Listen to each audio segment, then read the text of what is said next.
Hello, everyone, and welcome to another Power Sports Dealers Showcase session. Dave McMahon here with you today, alongside one of the most well-respected dealership owner-operators that we know of, and that's John Lyon from Wilkins Harley Davidson in Vermont. John, appreciate you spending some time with us this morning. Well, thank you, Dave. It's exciting to be here and I appreciate the positive comments. It's very Yeah, nice. no problem. Always admired what you guys are doing out there in Vermont, definitely from afar, out here in Minnesota, but Thank it's you. always been interesting to touch base with you and kind of see what you guys are up to, moving the needle forward, not only for your own dealership, but for all dealers throughout the country. One Sure. thing that I did want to start out with was just, we have a lot of folks who are going to be very familiar with you and your background and history, but also some newcomers to the industry who could probably take advantage of getting a little bit more background from you. So if you don't mind, just how you and your family got this thing started. Yeah, I mean, my grandfather started this operation in 1947, applied for the dealership while he was still serving in World War II, got back to Barrie. There was a letter waiting for him in his mailbox that basically just said, "You're a dealer." He sold three bikes out of his mother's garage that year. Took him a year to do that. Unreal. In the meantime, he had two other jobs. One of them was at a dry cleaning facility, and he that's where he met my grandmother Barbara. She was 18 years old, and shortly thereafter, they had twins. One of those twins is my mom, and so. I came into the business in 2004 after we lost my grandfather and my uncle in a short amount of time, and my grandmother and my mom asked if I would leave my job for a short time to help out and get things rolling. And my boss was okay with me leaving, and um the rest is history. That's back in 2004, and so I've been after it here at the dealership since 2004. Yeah, that's fantastic. So you talked to your boss about leaving, going and helping out the family. Did you have visions of maybe returning, or how did if you look back to those times? Yeah, I mean, once I got here, I don't think I really looked back. It's a Right. lot of fun. We have a ton of fun. But you always kind of build in water landings in your life, and Sure. so things don't always go as planned. And I knew I would land here someday. I just didn't think I would come here so soon. Yeah. Right. But I'm very Fantastic. thankful for that. It's been a wonderful 20 years. Yeah, I'm sure there are a lot of employees and your customers and riders who are grateful for your for your decision. So thanks for your contributions. Well, thank you. Yeah. So one of the things I wanted to bring up too was just I know at the Harley Davidson Dealer Forum here in Milwaukee just a couple weeks ago, you have Yeah. Artie Stars kind of making his debut, and you guys all gather. And the word out of Milwaukee was that you guys were the Breakout Award winner for dealerships. I'd love to hear more about how that all went down and what that means to you guys. Yeah. Well, and thank you. It was a shock to us. First of all, you send in submissions for these types of things with, they want you to send in a video and send in kind of a write-up and what makes you a little different. We focused on gratitude, really kind of not focused on Wilkins as much as sort of the gratitude of the business of our customers and whatnot, because that's central to our culture. And so that's what we focused on. Apparently it resonated with the judges in one way or another. And we were sitting in the audience, and they had played little clips of each video up there, but then when they announced the winner, it was shocking to us. And I have a little video that I was taking, videotaping, but unfortunately I didn't really do a great job because I wasn't planning on them announcing us. So Right. yeah, You did well enough for me to catch enough to give you a call anyway. So that's yeah, awesome. it's very exciting. Our team was ecstatic. Yeah, that's cool. And yeah, it sounds like I might have pulled you away from a rip roaring breakfast that you guys were taking advantage of with that award. Yeah. Yeah. So Harley, as one of the prizes, they gave us $5,000 to spend on our staff and for a party and whatnot. So we do, multiple different things with that, but one of them is we decided to have a catered breakfast for the entire staff. We all sit together. at a table and enjoy breakfast with one another. I had a few words for them, Mhm. and that's just team bonding time. Yeah. Uh, we'll have some other things that we're building, some other plans that I can't talk about quite yet, but Yeah, for in sure. case one of them sees the video, Awesome. we love celebrating our team. Sure. Yeah, congratulations again on the award. That's awesome.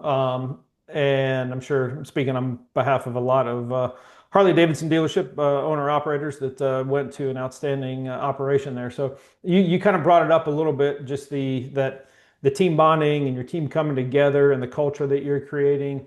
When you're putting together something like that, what you did for the Breakout Award. What is it, that you reflect on here over definitely a couple decades at the helm, just from a culture standpoint that you can, pinpoint that has allowed you guys such steady consistency? Well, I mean, we discuss it. That's one thing. Okay. Part of part of a culture is, first of all, identifying what it is that you want your dealership to be about. So I've talked about this with, some other dealers have asked, reached out, or greeted us with congratulatory comments, but then asked, well, what are you guys doing different? And none of it is exciting, Dave. I mean, that's the problem, right? Is like nothing that I'm about to say is going to be exciting, and people are going to be like, well, that's kind of boring. But it's first of all identifying what it is you want your culture to be. And when I say culture, I mean, what are the rules? What are the things that are important to you? Do you want someone, you could write up a process, you can write up a procedure, but when someone comes in your facility, how is it you want them to feel? For example, one of our on our Credo card is, a smile is part of our uniform. Okay. And Perfect. so you've got to document that. So you identify, then document that, and then you got to talk about it. And the reason why is because even myself, right? I'm not a natural person that smiles all the time. I'm Sure. just very serious and focused. So people will often say, like, they'll ask me, like, on a Teams call, like, are you upset? I'm like, no, not at all. I'm just very focused, right? Right. But it's important to talk about the things that are important to your culture because then you're aware of them. And I'm aware of that when I work with a customer that is part of our uniform. And I have to make sure my team knows that not only is it important, but I'm displaying that action that I'm asking them to do. Sure. So I think that's the key. I mean, if anybody that's interested in sort of adopting some of the things that we do is first draft what you think it should look like. I would encourage you to do that with your team, Right. but you could do it yourself, and then you're gonna identify that put it on a piece of paper, and then have discussions with your team. What does that mean to you? Um, for us, another one that we reference, quite often is consistently looking for opportunities to wow customers. That's important to us because it's fun also to surprise them with something. You have to be paying attention for little cues. For example, Right. a lot of our customers come in and they'll tell us, they'll mention it to someone at the cash wrap. Today's my birthday. They're not doing Hmm. that because they're expecting just someone to say happy birthday. They're expecting it because they want to celebrate. Yeah. They Right. want fun to go on, and so we take that up, upon ourselves. Like either A, run and get a cake. Yeah. If Oh, we don't wow. already have something, we already have candles, whether it's singing or whatever the case may be. But help them celebrate. So you know, I think that's been our secret sauce Hmm. to say that we've identified these things, we've documented them, and then we talk about them every Wednesday during a Wednesday morning meeting to highlight what does that mean, and hey, have we done this recently, and is there anyone coming up that we could do that for? And Right. and that's important. That's cool. Yeah, and just having talked to you over the years, man, it seems like I don't know. It seems like nobody ever leaves Wilkins from a from a staffing standpoint, it's like if you go on your website, you check out all the great bios and photos of your staff, 5, 10, 15, 20 plus years. It seems like for some of these guys. I assume that culture has a big impact on people wanting to stay once they get in there and see how, like I mentioned, the consistency and the steadiness. Yeah, I mean, I'll correct you on one thing, Dave. I mean, it might seem like that, but I mean, we've had our share of turnover. With the core team has been here, Okay. as you're stating, but we certainly have team. A prime example, we've had in one role, we've had three people in one specific role make it roughly a day apiece, and some might say that's a sign of the times. I would suggest it's the highlight that no matter what we do in the interview process, we have a like a bowl of snacks, notebook with their that's engraved with their name, Right. uh, our credo card, all these things to welcome them.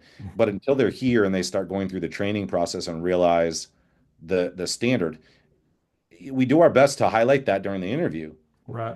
But until you're here and you're, kind of in the kind of the belly of the beast, it's difficult to understand that. So we have plenty of turnover. I would just say we're failing very quickly. Either the person's identifying it themselves or we're helping them identify it. I can think of one person recently in a department that took a couple months, but they identified. So we're Okay. always trying to help you identify if this is not a good fit, tell Right. us.